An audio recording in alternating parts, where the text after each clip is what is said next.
A nivel mundial, solo el 1% de la inversión en investigación de la salud se destina a condiciones que son específicas para las mujeres, más allá de las que son oncológicas. Somos la mitad de la población mundial, el 50% de las personas, y solo el 1% de la inversión se destina a entender condiciones específicas de nuestro cuerpo. Esto ocasiona que millones de mujeres sufran condiciones que jamás son diagnosticadas y que mucho menos tienen acceso a tratamientos oportunos. La medicina moderna se desarrolló alrededor de la fisiología masculina, con el supuesto de que eran cuerpos más sencillos de estudiar. Claro que las mujeres tampoco tenían acceso a la mesa donde se tomaban esas decisiones para decir, oigan, igual ignorar al 50% de la población no es la mejor idea. Este abandono científico hacia el cuerpo de la mujer se refleja en la formación médica, los diagnósticos y el desarrollo terapéutico, lo que ha influido en los resultados de salud que obtenemos. Por ejemplo, las mujeres tienen más probabilidades de morir por un ataque cardíaco grave, al mismo tiempo que las mujeres tienen menos probabilidad de que se les realice un angiograma y de que se les receten medicamentos para prevenir futuros ataques cardíacos. Las mujeres tienen un 50% más de probabilidades que los hombres de recibir un diagnóstico incorrecto después de un ataque cardíaco. Por otro lado, la endometriosis afecta al 10% de las mujeres, pero solo se diagnostican 2 de cada 10 casos y el diagnóstico tarda más de 7 años e incluso más años en el caso de mujeres negras. Durante estos 7 años que las mujeres buscan un diagnóstico, suelen escuchar excusas como estás exagerando, los síntomas están en tu cabeza, este dolor es parte de ser mujer. Y esto se extiende también al tratamiento de la salud mental. Muchas mujeres con autismo y TDA no son diagnosticadas o reciben diagnósticos erróneos, debido a que los síntomas se presentan de forma diferente en las mujeres, mientras que históricamente las investigaciones se centraron en analizar el comportamiento de los hombres con esta afección. Y aunque hoy en día solamente el 33% de los investigadores a nivel mundial son mujeres, las cosas están mejorando. Basta simplemente con comparar estas dos gráficas de la participación de las mujeres en la ciencia en 1997 versus 2018. Las rayitas de colores indican a miles de mujeres que se suman al campo de las ciencias. Igualmente, como mujeres, cada vez nos educamos mejor sobre nuestro cuerpo y eso nos da herramientas y más poder para exigir los servicios de salud que requiere nuestro cuerpo. Somos el 50% de la población, nos merecemos más del 1% de la inversión. Tenemos etapas tan únicas y maravillosas como la menstruación, el embarazo, la lactancia y la menopausia, que requieren ser estudiadas, comprendidas y atendidas. La vieja frase de nadie entiende a las mujeres sería más honesta si dijeran nadie estudia a las mujeres. Hace un año grabé ese video para conmemorar el Día de la Mujer, para visibilizar lo rezagado que se encuentra en nuestro entendimiento sobre las particularidades de la salud y el cuerpo de la mujer, debido a que no se invierte lo suficiente en investigarlo. Y por alguna extraña razón, ese video hizo que muchos hombres se pusieran emocionales. Y aquí es donde yo les pregunto, ¿a quién no hemos hecho enojar en este canal? Pero la realidad es que es una gran oportunidad de aprendizaje y resalta la importancia de explicar por qué existe un rezago en nuestro entendimiento del cuerpo y la salud de la mujer. Y si ustedes son hombres de lógica, seguro se la pasarán muy bien. Antes de empezar, hay que señalar que el reporte que estoy citando en el video no es del Centro de Equidad y Género de ningún lado, ni del Instituto de la Mujer. Es de McKinsey, la consultora, y su objetivo del reporte no es, ay, pobrecita las mujeres, feminismo, es señalar que la brecha es una buena oportunidad de negocio para los inversionistas. Ya saben, dinerito. No busca equidad. Como siempre, lo que busca es generar más ganancias para los inversionistas. Para arrancar necesitamos contexto. Pero para no aburrirlos con la historia de la ciencia, solo les voy a mostrar las caritas de los padres de todas las ramas científicas de las que seguro aprendieron en la escuela. Y seguro ustedes notarán un patrón, ¿no? Hay algo que todos comparten. Todos tienen bolas. Bueno, tenían, ya están muertos. A lo largo de la historia, la ciencia y la medicina fueron moldeadas por una perspectiva dominantemente masculina y eso llevó, a algunos malentendiditos. Esa perspectiva masculina sentó las bases de la forma en la que se conceptualizó el cuerpo humano, la salud y la enfermedad. Se creó la suposición de que el cuerpo masculino representaba el modelo universal del ser humano y también el supuesto de que la mujer era nomás un hombre chiquito. Y a ver, no les estoy hablando de 1700, esa era la noción en los 90s. Este es un extracto de un reporte de 1994, Consideraciones científicas. Entre los investigadores clínicos existe la creencia generalizada de que en la mayoría de las situaciones, las mujeres y los hombres no responderán de manera diferente al tratamiento. Sin embargo, no es fácil reunir evidencia que respalde esta creencia y existen preocupaciones contrarias de que las diferencias de género no se han estudiado lo suficiente. Bueno, ese argumento de que daba igual lo usaban a veces, porque el mismo reporte señala que en algunos casos la justificación para excluir a las mujeres de ciertos estudios se argumentaba con base a que la presencia de las mujeres le quitaba homogeneidad al estudio y podía impedir la habilidad de observar claramente los efectos del tratamiento en los hombres. 1994. Yo ya caminaba. Ya existía la canción de Ingrata. En el 94 se estaban cuestionando si valía la pena investigar la respuesta de las mujeres a los tratamientos versus los hombres. Aunque si nos vamos más al pasado, sí hay unos ejemplos del mundo antiguo que, híjole, como la teoría del útero errante que surgió en la antigua Grecia. Útero errante, el mejor nombre para una banda de punk. Háganme el favor y organícense en los comentarios los que sepan tocar instrumentos. Estos griegos tenían la idea de que muchas enfermedades femeninas eran causadas por el desplazamiento del útero dentro del cuerpo, lo que provocaba síntomas como ansiedad, desmayos o cambios de humor. Literalmente que el útero se irritaba y se ponía a recorrer el cuerpo cual Julio Verne. Pero bueno, la antigua Grecia tenía muchas ideas erróneas sobre la medicina en general, no solo en lo relacionado a las mujeres. Otro caso emblemático es el rechazo a la idea de que las mujeres pudieran sufrir enfermedades cardíacas. Tristemente, eso no sucedió durante el medievo o la Inquisición. Eso fue en los 60s. Sí, cuando ya habían nacido mis papás, esto fue el sistema de salud que le tocó a mi abuela. Las enfermedades cardíacas se consideraban una enfermedad de hombres. Si las mujeres tenían un papel que desempeñar, era el de cuidar a sus esposos. Incluso la Asociación Estadounidense del Corazón organizó una conferencia en la década de 1960 con el tema ¿Cómo puedo ayudar a mi esposo a enfrentar las enfermedades cardíacas? Y publicó un folleto sobre nutrición titulado El camino hacia el corazón masculino. Como los médicos pensaban que las mujeres no se infartaban, pues no se estudiaba. Y como resultado, los síntomas de ataque al corazón en mujeres, que pueden ser diferentes a los síntomas clásicos que se observan en los hombres, fueron ignorados o malinterpretados, lo que llevó a un diagnóstico tardío y a una mayor tasa de mortalidad femenina por enfermedades cardiovasculares durante años. Esto no cambió hasta los 80s. ¡Los 80s!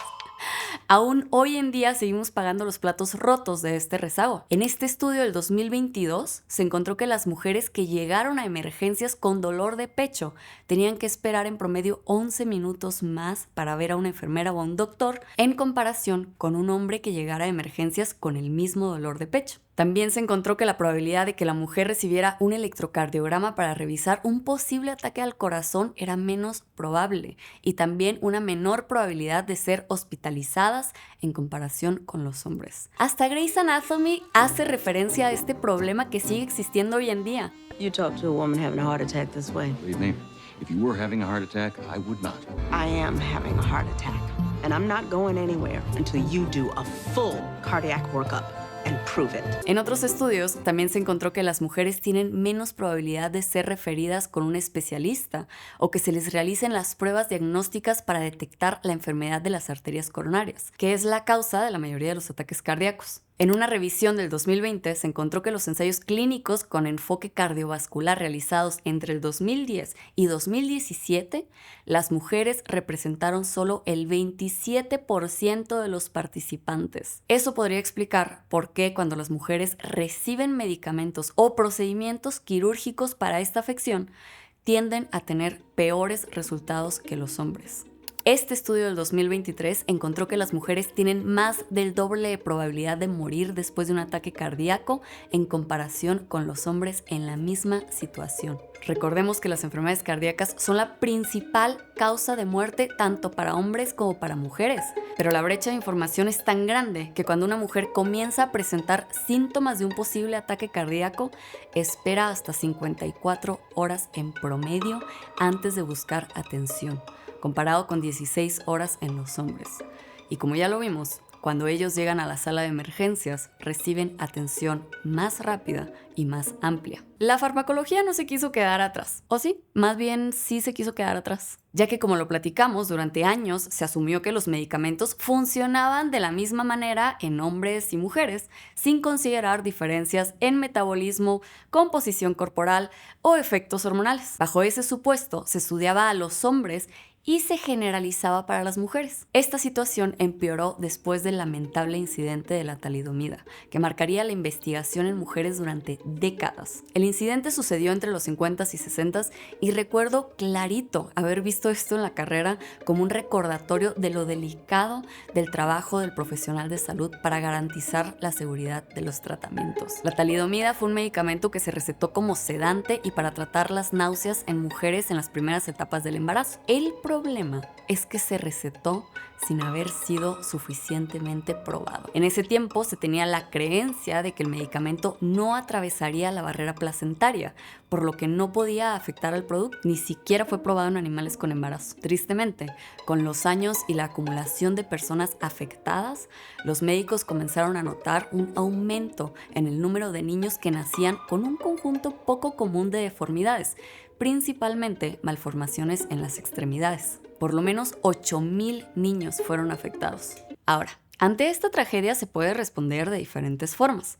Una de ellas es exigir que se aumente la investigación y la inclusión de mujeres en estudios clínicos para garantizar que los productos que llegan al mercado sean seguros, que se hayan probado en mujeres porque pues ellas son las que lo van a usar.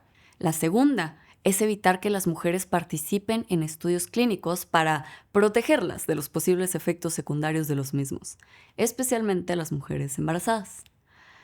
¿Por cuál creen que se optó? Aunque el desastre de la talidomida no fue el resultado de la participación de mujeres en la investigación clínica, es decir, no fue un estudio clínico que salió mal. El desastre tuvo un poderoso impacto emocional que creó una aversión a involucrar a las mujeres en la investigación. En 1977, la FDA anunció una restricción a la inclusión de mujeres con potencial de tener hijos en los estudios clínicos tempranos, incluyendo los estudios farmacológicos y terapéuticos.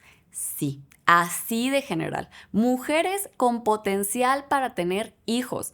Y cito, la directriz de 1977 recomendaba que las mujeres en edad fértil fueran excluidas de los ensayos de medicamentos de fase 1 y de los primeros de fase 2, excepto en circunstancias limitadas. Por ejemplo, cuando el uso de un medicamento en investigación se consideraba una medida para salvar o prolongar la vida.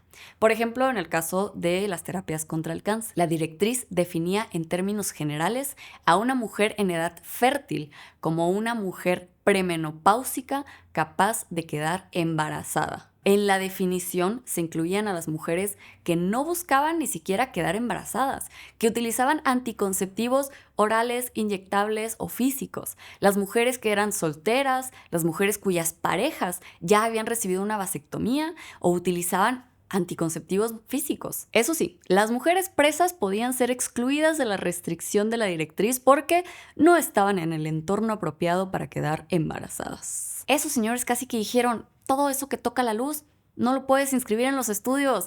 De por sí, el entorno ya tenía bastantes supuestos y prejuicios que dificultaban la inclusión de la mujer en los estudios, pues ahora con estos lineamientos dijeron, mira, ¿para qué nos metemos en problemas? Mejor y hasta más fácil no incluirlas para nada. Aunque, ojo, porque aquí hay un pequeñísimo detalle. La restricción era para evitar que las mujeres participaran en los estudios clínicos iniciales. Solo eso. Una vez que los fármacos o tratamientos salían al mercado, pues ahí sí se volvían unisex. O sea, bien padre que las mujeres no participen en los estudios. Mejor que en su casa se enteren ellas solitas de cuáles son los efectos secundarios, en vez de que nos arruinen nuestros numeritos en el laboratorio. Entonces, a nadie le sorprenderá que existan reportes donde se señala que gran parte de los medicamentos que se retiraron del mercado se debió a los efectos secundarios no previstos en mujeres. Por ejemplo, este reporte del 2001 que señala que en los últimos 3 años se habían retirado 10 medicamentos. 8 de ellos presentaban mayores riesgos para la salud de las mujeres que de los hombres. A finales de los 80s, diferentes grupos comenzaron a visibilizar el olvido que existía en la investigación y la atención hacia la salud de la mujer, en particular señalando el rezago en temas cardiológicos y de VIH. Este empuje llevó a que en 1993 se retirara la restricción impuesta en 1977. La Guía de Revitalización de los Institutos Nacionales de Salud de junio de 1993 introdujo nuevos requisitos para la inclusión de las mujeres y minorías en estudios clínicos financiados por el gobierno federal de los Estados Unidos, excepto cuando se podían satisfacer criterios específicos para la exclusión de estos grupos. Ojo, incluir a las mujeres no era obligatorio. Es una guía más bien. Claramente la disparidad no desapareció con una guía. No es una varita mágica. No existiría este video si hubiera desaparecido en el 93. Regresando a la referencia de McKinsey del inicio. Esas cifras son del 2020, no de 1800. Y como el reporte lo menciona, basar las soluciones de atención sanitaria en la fisiología masculina abre la puerta a resultados subóptimos. Entre otras consecuencias, las mujeres tienen el doble de probabilidades de los hombres de experimentar efectos adversos en los medicamentos. Uno puede decir que en un laboratorio se ven más bonitos los resultados cuando nomás se estudia un sexo, pero en el mundo real, los resultados de la complejidad los viven ambos sexos. En la respuesta a mi video, muchos hombres salieron emocionalmente a preguntar ¿cuánto se invierten los hombres? Me queda claro que desconocen que los hombres fueron tomados como el default de estudio. El cuerpo universal es el masculino. Y eso aplica no solamente en humanos. Se utilizan más ratas masculinas y más células masculinas en prácticamente todas las ramas de la investigación, porque se tiene la idea de que sus resultados son más homogéneos. No tienen que preocuparse por ciclos hormonales ni por cualquier diferenciación debido al sexo. El sexo femenino es muy complejo. Se estudia el sexo masculino por simple y ya está. Es tan dominante el uso de células masculinas y de animales no humanos machos que en el 2016 el Instituto Nacional de Salud de los Estados Unidos sacó una política donde se debía considerar el sexo como una variante biológica a observar. Nuevamente, para tratar de equilibrar un poco la predominancia masculina. Por ejemplo, este estudio del 2019 que encontró un sesgo masculino en 8 de 10 campos: la biología general, neurociencia, fisiología, farmacología, endocrinología, fisiología del comportamiento, estudio del comportamiento y zoología. Eran dominados por la investigación en el sexo masculino. Señalan que la neurociencia tiene uno de los peores sesgos, con más de 5 estudios utilizando sujetos de estudios machos por cada estudio en hembras. Solo 2 contaban con mayor distribución femenina. ¿Pueden imaginarse qué ramas de la investigación eran? La investigación en reproducción e inmunología.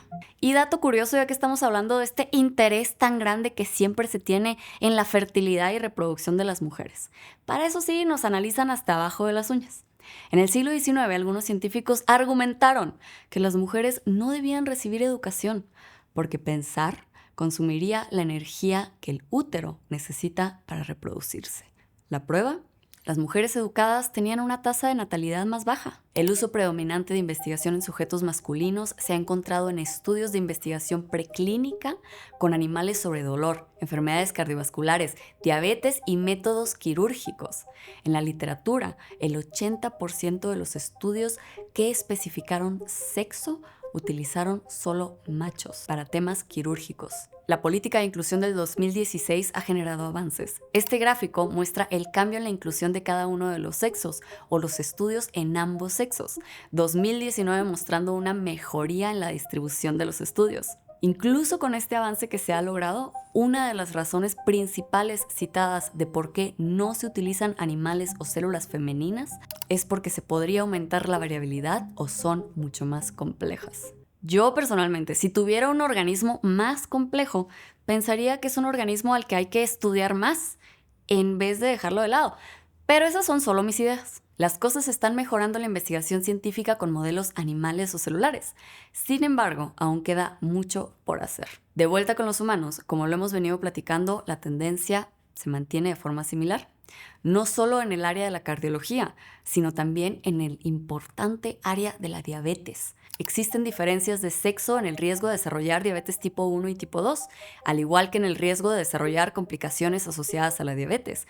Se ha descrito diferencias de sexo en la homeostasis de la glucosa, la biología de los islotes y las células beta, así como la sensibilidad periférica a la insulina. Sin embargo, carecemos de información detallada sobre los mecanismos que generan estas diferencias, lo que impide el desarrollo de estrategias terapéuticas más eficaces.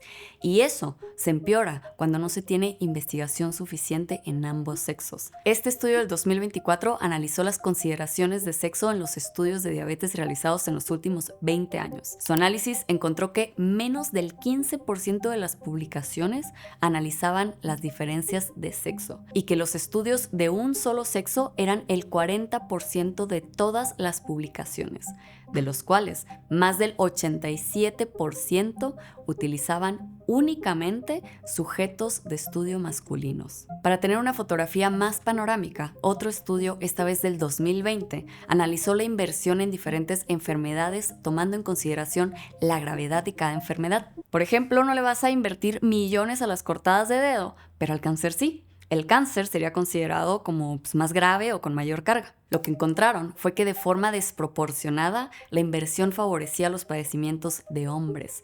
El patrón que encontraron es que si el padecimiento afectaba más a las mujeres, tendía a estar subfinanciado. Pero si el padecimiento afectaba más a los hombres, estos presentaban sobrefinanciamiento. Además, la disparidad entre la financiación real y la de la carga proporcional o la gravedad de este padecimiento es casi el doble para las enfermedades que predominantemente afectan a los hombres que para las que predominan en las mujeres. Gran parte de las enfermedades se conocen mejor en la fisiología masculina, incluso enfermedades que hoy en día sabemos que se presentan de forma predominante en mujeres, se conocen mejor en hombres, porque ellos son los sujetos de estudio predilectos. Trabajar con el sexo femenino es visto como más caro y más complejo. Ahora, esta tendencia ha mejorado mucho. Por suerte ya no vivimos en los tiempos de mi abuela porque de verdad que me daba un balazo. Pero como lo hemos visto, la tendencia no ha mejorado por sí misma. Se han tenido que hacer cambios en las guías y políticas. También ha mejorado en gran parte por la inclusión de las mujeres en la ciencia y en las mesas donde se toman las decisiones. Por ejemplo, el cambio donde se dejó de excluir a las mujeres en los estudios que se dio en 1993 sucedió después de que se eligió a la primer mujer para liderar el Instituto Nacional de la Salud. Y obviamente no fue ella solita. Muchas mujeres trabajaron en organizaciones enfocadas en salud femenina para que esto fuera posible. Necesitamos más mujeres científicas porque necesitamos sentar en la mesa de decisiones a alguien que no le parezca buena idea dejar de lado al 50% de la población. Especialmente porque en el día a día las implicaciones de ese sesgo activamente limitan la salud y la vida de millones de mujeres. Toda la falta de investigación se traduce en peores resultados para los medicamentos, tratamientos y la calidad de vida de todas las mujeres. Por alguna razón, este hecho le genera escozor a muchos hombres, a muchas personas.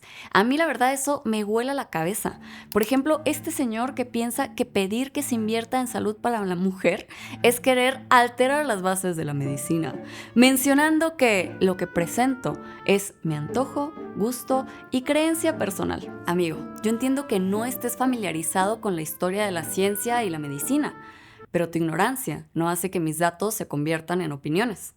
La lista de referencias se encuentra abajo. Existen miles de libros sobre historia de la ciencia y la medicina. Aprender es posible.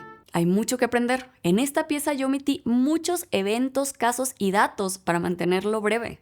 Por ejemplo, que a las mujeres se les deja sufrir más dolor porque se piensa que se lo están inventando. Es más, ni siquiera entré en temas de interseccionalidad, porque toda la desigualdad de conocimiento y falta de atención se multiplica por 10 si hablamos de mujeres racializadas. Son situaciones que no están pasando en los 60s y 70s. Esta falacia la comentó en un video donde la referencia en pantalla es del 2020. Por eso hice tanto hincapié en mencionar el año de cada uno de los estudios, para que sepan que es algo que está sucediendo actualmente, no en el pasado. Y hay una razón por la que estoy señalando a esta persona en particular, porque lo más preocupante de todo esto no es que esta persona sea ignorante. Eso la verdad es que está perfecto. Todos somos ignorantes de muchísimas cosas. Yo soy una persona ignorante de millones de cosas. El problema es que esta persona dice ser un profesional de la salud que trabaja desde hace 19 años y 4 meses. Y muy importante, no es youtuber. A diferencia de mí, que solo me dedico a hablar, su trabajo sí impacta de forma directa la vida de muchas personas. Los profesionales de salud tienen que estar enterados de estos rezagos en el entendimiento de la fisiología y la enfermedad en las mujeres. Ellos son la primera línea de atención. Son quienes pueden notar si un medicamento está presentando efectos secundarios no reportados en mujeres. Son los que pueden estrechar más los brazos para hacer que la brecha se encoja. Y no solamente en el área de la ciencia, se puede mejorar la equidad en todas partes.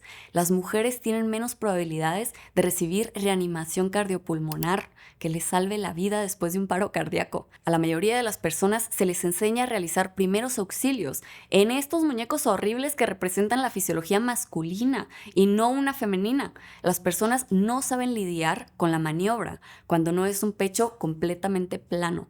Y el resultado de algo tan trivial como que solo hay maniquís de hombres es que más mujeres terminan muertas. Estudio del 2024 para los amigos de eso pasaba en los 60s. La ignorancia es algo que todos tenemos, pero no es algo a lo que nos debamos aferrar. Mucho menos si eso está activamente impactando la vida de millones de personas de una forma que claramente es medible. Esa ignorancia es la razón por la que las mujeres esperan más cuando llegan a las salas de emergencias con posible infarto cardíaco, la razón por la que reciben menos atención y seguimiento y la razón por la que tienen un doble de probabilidad de morir. Es cierto que hemos tenido muchos avances en los últimos años, pero también es cierto que queda mucho por hacer y que a veces parece que caminamos sobre arena movediza. Es verdad que en los últimos años los ensayos clínicos han incluido a muchas más mujeres de forma más equilibrada, pero también es cierto que la última directriz del gobierno de Trump fue eliminar cualquier referencia al género de los fondos que se entregan para la investigación y posiblemente eliminar todas las políticas de inclusión que habían logrado estos avances. Así que el futuro es incierto. No sabemos si el progreso que se ha logrado hasta hoy seguirá más adelante. Hoy más que nunca necesitamos a mujeres trabajando en el área de salud, en el área de investigación, que lideren con una visión más inclusiva para todos.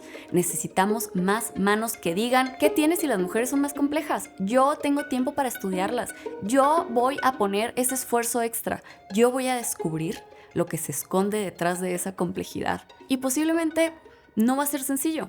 Esto que ven aquí es la mesa directiva de 9 universidades japonesas disculpándose después de que se descubriera que estaban manipulando el proceso de admisión. Alteraban los resultados de los exámenes de las mujeres para asegurarse de mantener menos de un 30% de alumnado femenino. Eso no pasó en los 60s o 70s.